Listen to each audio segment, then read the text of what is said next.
Today on Circuitvalley.com, I would like to show you how I designed and constructed this PCI carrier card for Xilinx Ultrascale FPGA SOM board from Avnet. These little boards, system on module boards, they are available from Avnet at a pretty reasonable price, and you can use them for various projects. They carry a Zynq Ultrascale SOC on a small black PCB like this, and this whole package is called Ultrazed SOM, and I designed this green PCB so that you can use different features of this. This is the board which I designed. It has on the right side power supply input, a power supply connector, a power connector primarily meant for SATA hard drives. This is the primary regulator which supplies 0.85, 5 volt, 1.8 volt and 3.3 volt. There is a JTAG connector on the corner which connects to the SOM's JTAG and one reset switch along with few other switches. This is the primary place where you connect your SOM. Under this there is a clock generator IC and there is a Ethernet EEPROM, few other passive components, primarily capacitors for decoupling different power supply rails. On the left side you have SATA, USB 3.0, a full-fledged USB 3.0 OTG connection, a display port, a Ethernet SD card. Ethernet is full gigabit Ethernet, few switches which goes directly to PL, few LEDs, one of them is controlled by PS and rest of them are controlled by PL, one more grounding post, and PCI cross 1 connector. This PCI cross 1 connector right now configured in the PCI endpoint mode, but with appropriate adapter can also be used in root port mode. The board is primarily targeted to utilize all the possible peripherals: SATA, PCI, display port. SATA, PCI, display port and USB 3 are the PS peripheral. They are directly controlled by the processing system of the Zynq Ultrascale FPGA, while this whole connector which you see here along with these connectors, they are all controlled by PL. So you can design whatever the peripheral you want to design with it and you can connect your application. This whole of the connector has many ground pins. Every differential pair has its ground pin. All pins are routed differentially and they are length matched and everything else. Let's zoom in a little bit. I'll show you the board a little bit closer. After showing you the hardware, I will jump to the designer and then I'll show you everything. This power connector, this power connector is standard PCI power connector meant to be used by ATX power supply or similar power supply which can provide 12 volt power in the PCI configuration. Primary switch and these two diodes, they allow you to have alternate power supply from the PCI connector or from the input connector on the back, which can come from an ATX supply. This is the primary PMIC IC. This IC from Infineon. It can supply 5 different voltages. Here it's configured 0.85 volt, 5 volts, 1.8 volt, 3.3 volt. It also has one LDO. LDO needs a 3.3 volt input. So this regulator is there to supply 3.3 volt input to this particular regulator. There is a system on. This is SOM power good output. This is the power good output from this chip. JTAG connector directly connects to the FPGA. These two connectors, they are directly routed in the high speed differential configuration to this connector right here. This goes to the PL. These two switches, although connected to PL, can also be accessed by PS. This whole connector, as I said, completely differential. If you can see behind the traces, there are jack traces going all the way to connector, and every pin has every differential pair has ground connection, so you can really do some high speed stuff there. On the right side you can see these are the connectors, these two primary connectors. They supply power for different banks and also supply 12 volt for the SOM. These two big connectors, they are the primarily carry PL signals, and this small connection is primarily carries MIO signals and PS signals. Here also the PCI is also connected to this small connector. PCI is routed like that. There's a SATA connector there. This is also connected to this connector. There are some ESD protection regulator device for the USB, regulator device for display port. It's a mini display port. Magnetics are in the connector and they are directly connected to the PHY on a SOM. SD card, appropriately routed, length matched and everything else, and achieves full potential of the SOM board. LEDs, they are connected to PL, can also be accessed by PL. One of the LED is directly connected to PS. Switches also connected to PL, can also be accessed by PS. This is the clock generator IC. It generates clock for SATA, generates reference clock for USB, generates reference clock for DisplayPort SOC. The PCIe's reference clock directly come from connector. It doesn't need to generate clock for the PCI, while it generates the primary reference clock for the PL. This one small connector. This is primarily meant for fan. I have designed and 3D printed a PCI bracket from an FDM printer and fits perfectly, very nicely. And on the back, you can see there are no components on the back. On the back, it looks like this, connected with 2 screws. FDM printed, fits perfectly, although not very reliable material, but it does the job for this purpose. All the connectors are exactly, if you look at all the connectors, they are streamlined, exactly have same profile. Now I'll jump to the PC and I'll show you the PCB layout and everything else. So this is how my PCB looks in my CAD program. And as you can see on the bottom, there are 6 layers in the PCB. Top layer up to bottom layer, total 6 layer. Top layer is used for signal. Second layer, which is directly right next to the top layer, used for ground. This is my PCB stack up. High speed signal generally need a reference. So on the second layer, there is a reference which is completely filled with ground. Third layer is a power plane. If you want to see properly, this is how power plane looks. There are multiple power supply signals. They are all divided into different power supplies and they are distributed as such. Fourth layer is also power supply, and also all different power supplies have been routed on the fourth layer as well. This is the PCI power going back to the region of power input so that it can connect to the diode. This is the 12 volt power supply which is coming directly from the input, and if you look at this is the 1.8 volt power supply, and here it must be 5 volt power supply. Fifth layer is again also ground because it's right next to the bottom layer, and it need also, it also serves the purpose of having a reference right next to the signal layer which is on the top. Let's look at the 3D view of the PCB. This is how exactly what you saw a few minutes ago as a hardware. Few of the components are missing. For example, power connector is missing because power switch is missing because I don't have 3D model for that. And power comes in through this connector. This gets regulated to 3.3 volt. This PMIC IC directly gets supplied for 12 volts and 3.3 volt, convert into 0.85 volts, 5 volts, 1.8 volt and 3.43 volts. This PMIC is controlled directly from the SOM module with the power good signal. As first SOM module need to power up, then the PMIC start outputting its signal. On the right side, you can see all these connectors. Let's look at the layer view and then I'll show you how signals are routed. This is a single layer mode.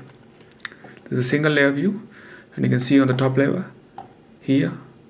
First I'll talk about the fast high-speed signals, and let's go from left to right. This is the USB signal, high speed USB 3.0 line, super speed USB 3.0 line, high speed USB line, 480 megabit per second, 5 gigabit per second. These two signals in a pair, they are length matched, but they are not length matched in the group because TX and RX of USB 3.0 are pretty relaxed. So even a decent amount of skew between the pairs or decent amount of difference, it is acceptable. Same thing with the SATA. SATA has decent amount of skew tolerable between the TX and RX. So you can see SATA directly comes RX like this and TX like that, and it's as simple as that. Display port is just one lane display port, and this is the display port lane, and you can look at it. This is how it goes directly to the PS high speed connector. PCI is also routed similar way. This is how PCI is routed. PCI, TX and RX, this is just one lane, so lane to lane matching is not required, and within one lane you can have decent amount of skew between TX and RX pair. PCI clock is also routed here. This is the PCI clock. It directly gets to the high speed connector, and you can see there's a difference between width of the both of the traces, because they are different impedance. So let's look further. This is the Ethernet area, and in the Ethernet area, even though group length match is not needed, I have performed some length matching so that they are similar length. SD card length matches is needed. They are absolutely appropriately length matched and impedance controlled. You can see thin traces have different impedances than thick traces, and they all have different impedances. This is a differential impedance, this is single-ended impedance. This signal is tuned for differential impedance, this signal is tuned for single-ended impedance, and this is the clock generator which connects to all clock. There is a tiny mistake in this area which is corrected with the patch on the PCB. Next version of this PCB also will be having this error fix, but for now it's okay. 300 MHz reference signal for the PL is also connected in a differential manner. These are the all clocks: USB reference clock, SATA reference clock, and the DisplayPort reference clock. These are the different power supplies, and then they are decoupling capacitors, and these are connected for example, these are 1.8 volt, and in the different areas there are different supplies, 3.3 volts, and this is the high speed what do you call, these are called this is the power supply for high speed transceiver, and these are also power supply for high speed transceivers. Here on this side, this is the power supply for other IO banks, and same thing, one more power supply input. And this is the SOM's power supply input. This is the SADA's input for the MIPI reception or any other high speed reception. And you can see on the top, this is the whole length matched signal group on the side of on the side of expansion, and on the bottom layer also same thing happens, all the signal length match. In the inner layer there is not much. As I said, this is the ground, power supply plane, again power supply plane, and again ground, and again signal. Bottom layer, there is not much going on. There is no component on the bottom layer, only top layer has component, and this is how it looks. On the right side, let's look at the power supply. This power supply, it is a programmable. This power supply is a programmable IC. It needs a decent amount of configuration, and a decent amount, and a very specific programmer so that it can work. So as you buy it unprogrammed, it will not work. You need to program it. I have a programmer for it from Infineon. Same thing with the clock. If you buy it unprogrammed, they will not do much. You have to program them to get any kind of signal out of them. Let's look at the schematic so that we can see what's going on in the schematic. These are the two connectors primarily meant for, these are the two connectors, primary PL connectors. They have both bank power supplies, and they have all the high speed signal which are going to PL. Here all the IOs are connected, clocks are connected, and few other stuff is also connected. LEDs are also connected on this schematic. This is the PCI schematic, and you can see PCI signal impedance 85 ohms, clock impedance 100 ohm differential. This is the SATA connector, and SATA connector also have similar impedance requirement. This is the power supply for USB OTG, and I have configured this USB into OTG, and this is the power supply, and this is the power supply for the OTG, and it also detects if there is an overcurrent or any other limit on the PCB. I have tested it for the USB 3.0, and it works really well. This is the signal connector for PS, and here primarily are transceivers, and all these are GTR transceiver with 6 gigabit reception and transmission. Normal USB 2.0 directly going to the PS. This Ultrascale Plus supports 2 USB, but only one of these USB is routed out onto this connector, so we can only use those connectors. These are Ethernet pins, and these are the Ethernet pins are correctly connected to the connector. There is one LED, one PS LED is connected to this particular pin. It's exactly same as normal Avnet. Board. All the normal pins, SDIO and everything else, and normal low speed signal.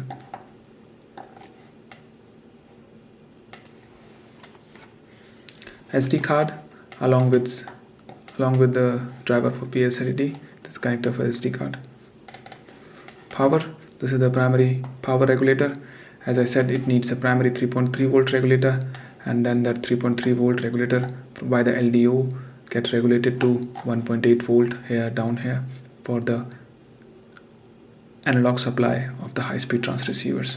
This is the 0.85 volt with 2 ampere, 5 volt with 2 ampere, 1.8 1.8 volt with 4 ampere, and again 3.3 volt with 1 ampere. Feedback registers, which you will see on the feedback input of the PMIC on the 5 volt and 3.3 volt supply, they are exactly same value for the both of the regulators, because switcher allow programmability, and you can program a different specific voltage in 2 different modes. For example, if volt supply is under a certain limit, you don't need a dedicated divider. Chip can divide itself. But if it is above certain limit, you need an external divider, which can be a 1.5 divider. So 649 OR will give you exactly 50% of the divider, exactly half a divider. LDO needs a specific divider. So this is the divider. LDO output is not programmable. You can look at the data sheet of IRPS 5401M that these registers, these regulators on the right side, both of the switching regulator programmable. This not programmable at all. You can only program it by not programmable, at least by not by registers, and you can only program it by external registers, not by I2C registers. Same stuff, Ethernet supply along with this LED driver, and this EEPROM provides you a unique MAC, this unique MAC ID from Microchip. They already come pre-programmed with a unique EEPROM. Display port, this is the display port, differential clock driver and receiver IC, and it can also receive general signal and transmit low speed signal over display port. And this is the regulator which drives the auxiliary 3.3 volt power supply for the display port. And same stuff, GTR transmitters is connected to the display port. It works really well up to 1080p. It works really well. I've tested it at 1080p. This is the ESD protection stuff for the display port. Clock generator along with its filtered power supply. You can look at it. This is the clock generator. It needs to be programmed to generate the correct output. It is all the configured are in LPDS mode, 52 MHz, 125 MHz, 27 MHz and 300 MHz.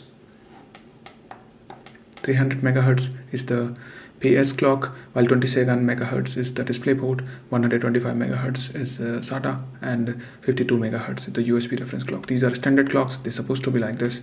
So you have to program this IC by a programmer. Also need a dedicated programmer. This is the I2C selection header, so that you can maybe select different bands, and this particular IC supports at least 4 different configurations. So you can select using these jumpers and I2C self pin, and which pin or which configuration this chips loads and what kind of frequencies generate. I have programmed it only configuration part 0, and they will be generating these outputs.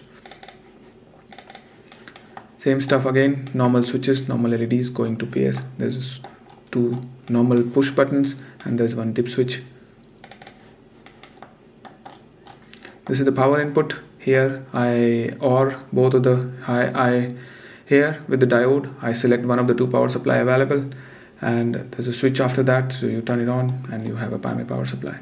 PG LEDs, they are connected to this is connected to system on module, and this is connected to my PMIC IC.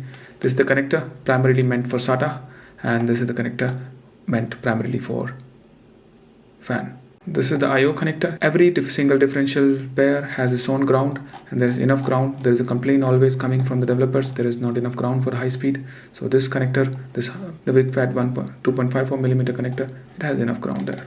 JTAG directly connects to the SOM along with this reset. BP connector, this is the experimental stuff. It directly goes to SATA input, and you can in theory implement your own custom IP. I have a MIPI IP available somewhere. I have not yet ported to Ultrascale, and if need I can port it there. So this is the schematic and the PCB view. Everything is appropriately routed, everything is appropriately coupled, very high quality board, 6 layers, and have enough ground and will support all the peripherals really well.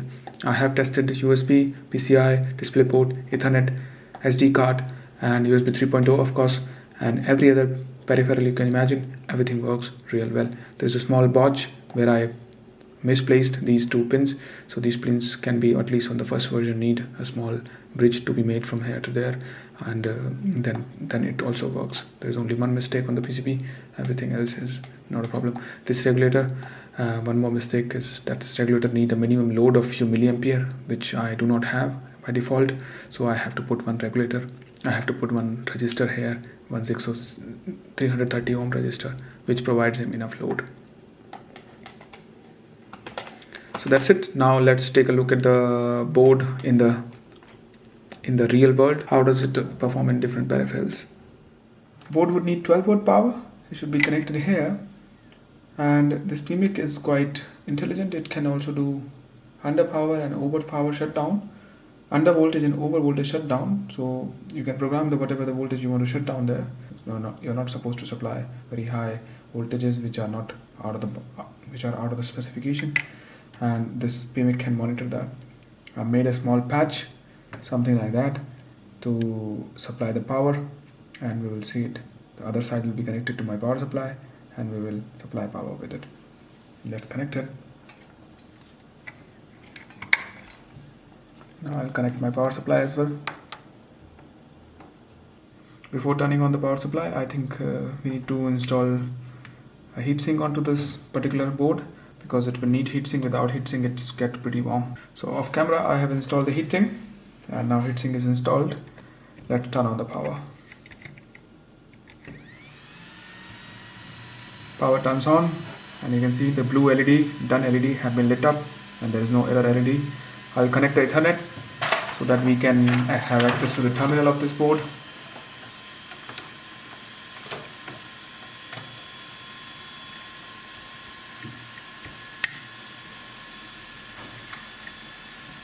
Ethernet is also connected, and you can see Phi LED also had turned on, and here CCPG LED is on, SOM LED, SOM PG LED is on, and power LED is on. If you want, you can definitely reset the SOM, and everything else will go off. Now it has booted again, and the blue LED, which is done LED, initially the firmware get loaded and it started to work. Fan will be loud, you have to bear with me with the noise of the fan. This is the UART 0 port, and here I will connect my UART cable, and you will see how the terminal looks and how this board responds, if it works or doesn't work. UART cable is connected, and I'll go to now computer, and I'll see how it looks.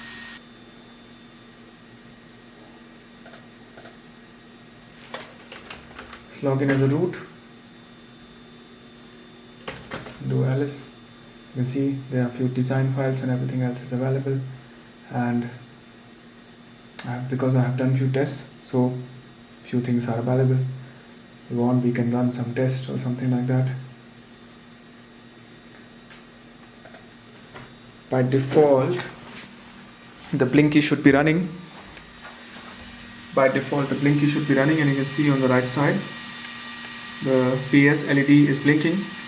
I have set up my camera lights bright, so you cannot see it very bright, but it is pretty bright LED. And let's get closer a little bit. It focuses. Yeah. So this LED is blinking because of the PS application is running there. I'll flash my own firmware application, and you can see the other LEDs started to blink.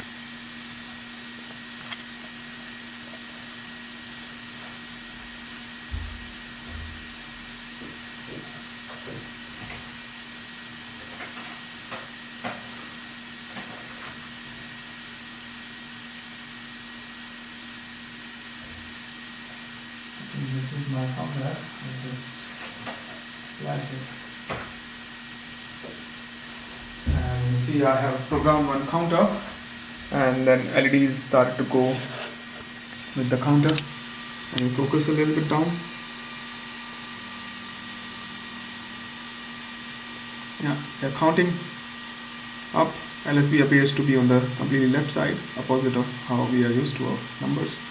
But at least FPGA works, PL works, and LEDs are connected. Second test, what we are going to do, we are going to test DisplayPort, and I'll connect a mini display cable to my Dell U2515H, and we will see if DisplayPort works at 1080p.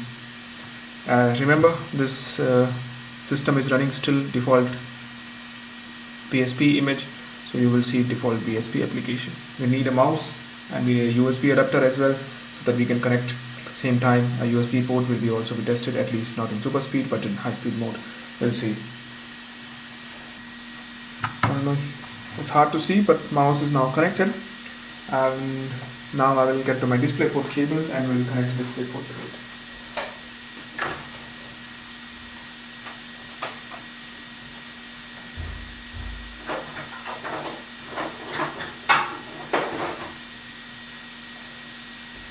This is the kind of cable you will need. It's a mini DisplayPort cable. Generally they come default with Dell monitors, and Dell monitors also have ports for them. DisplayPort cable is connected, mouse is also connected, LAN is connected, and now we'll go and I'll film my display. Yeah, perfectly. So you can see it get detected as it's running default SDK application. Default PSP application, you see calibrate touchscreen. I do not have a port for touchscreen. This is what I have removed from the application board, and there are many other applications. Let's use our mouse and we will operate some of the things and show you that it really works. This is a file manager. You have seen few minutes. This is the file manager. You have seen few minutes ago there was stuff on root directory, and this stuff is still visible. So Linux outputs perfectly fine, perfectly well.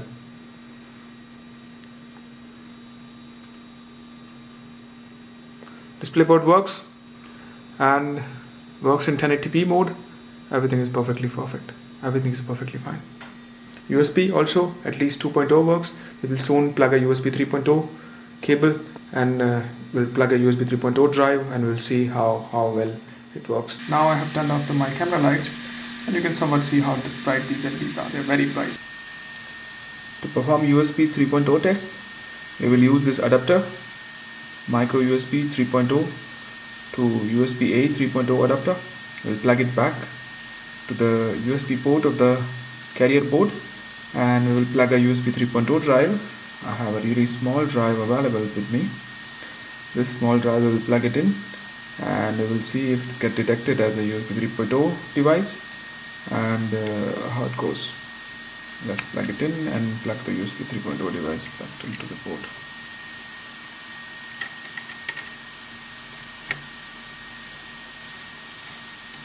USB 3.0 is plugged in, and I will go to the terminal and we will see on the terminal if it gets detected really as USB 3.0 device.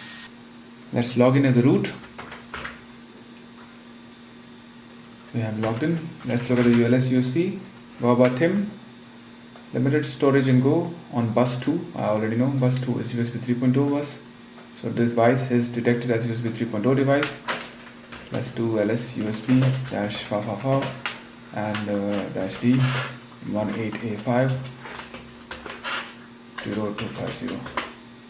It shows us ls USB detail, and here the BCD USB says detected as USB 3.0. USB 3.0 also works perfectly fine, and device of course can operate at 5 Gbps. This shows the capability, but not how it's connected. This BCD string, it shows you exactly how the device is connected. So it is connected as USB 3.0. USB 3.0 also work.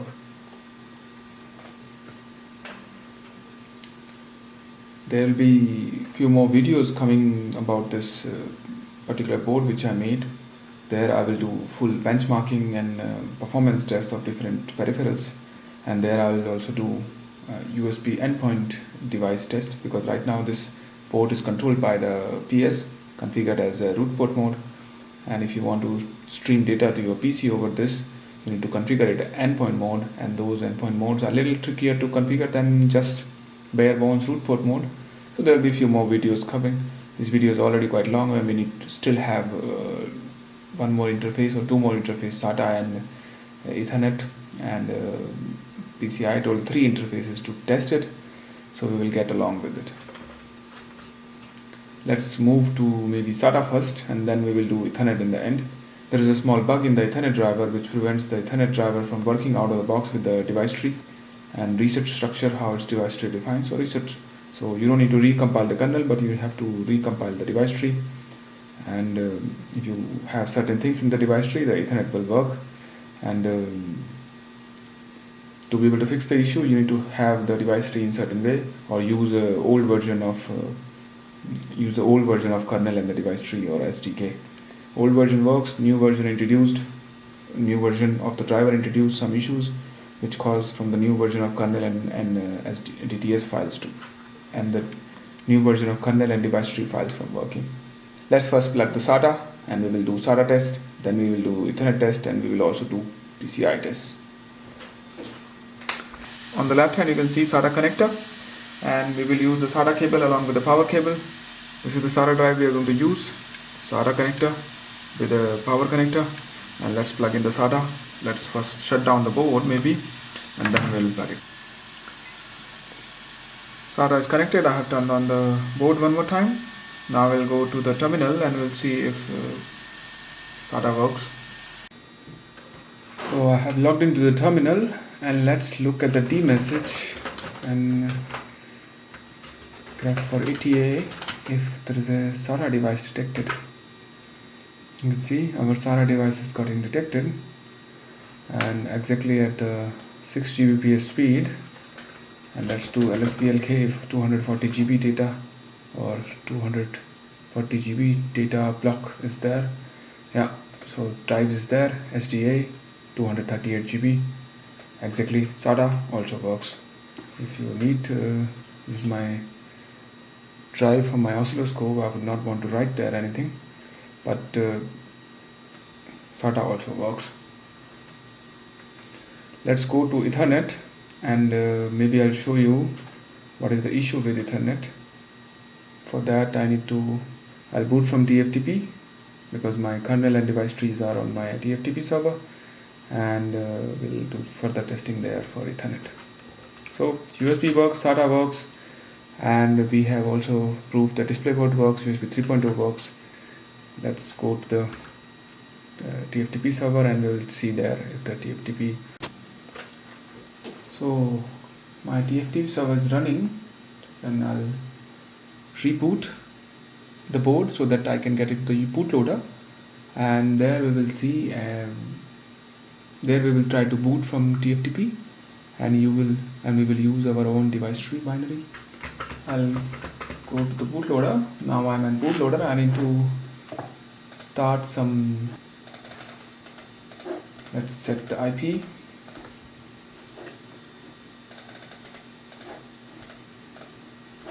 Netmask, server IP, these are all static IP in my network, so they will be different for you.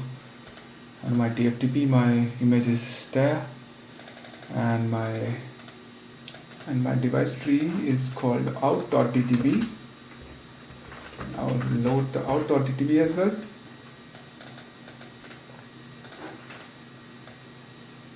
Let's boot. As you can already say, everything got loaded over TFTP, so Ethernet of course works. It's just a matter of how performance is it and how fast it can go. So we will do some iPref tests to verify that how fast it works.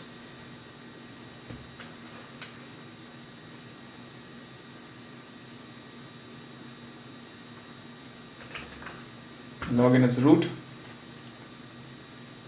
Let's do ifconfig. Ethernet of course works. I will set a temporary IP to it so that we can do iPref test. Maybe I will set 155.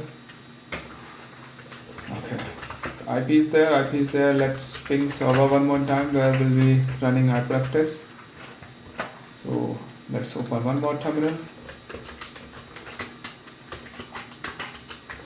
Look at the help. What does it say? How to start it? I think you have to say S there. Yeah. So started in server mode. I have ran those tests before as well. Maybe I'll just try it.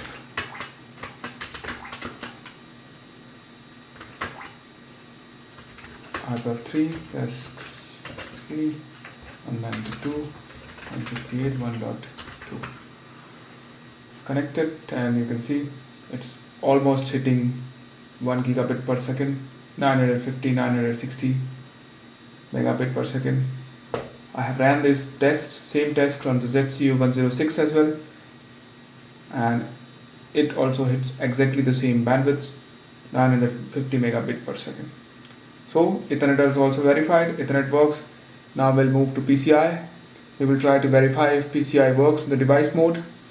I will use the default binary image which I built, and I will load it, and if this test will be good, we'll just look at the LSPCI because I don't have any other application running, and we will see how it goes. Let's do PCI stuff. This is how my PCI setup looks. It's connected to ZCU106 from Xilinx. It's connected like this.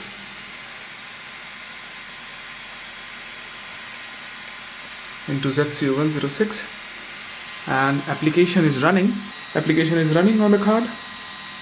You can see there's no error LED, and we will go onto the terminal and we will see if the link up has happened or not. These are the log messages from the card. I have flashed an endpoint application. Endpoint application is available as an example from Xilinx, and I have flashed it. You can see the card has initialized and PCI link up, region it done. And let's look at the other side. You can see the non-classified VGA device has been detected, and this is our card. So text is successful. As said, every single peripheral on this board, including SD card, all the IOs, everything works. There was a small bug on the clock side, but it has been fixed. Everything is as performance as should be. That's it for this video. For more information, visit www.circuitvalley.com.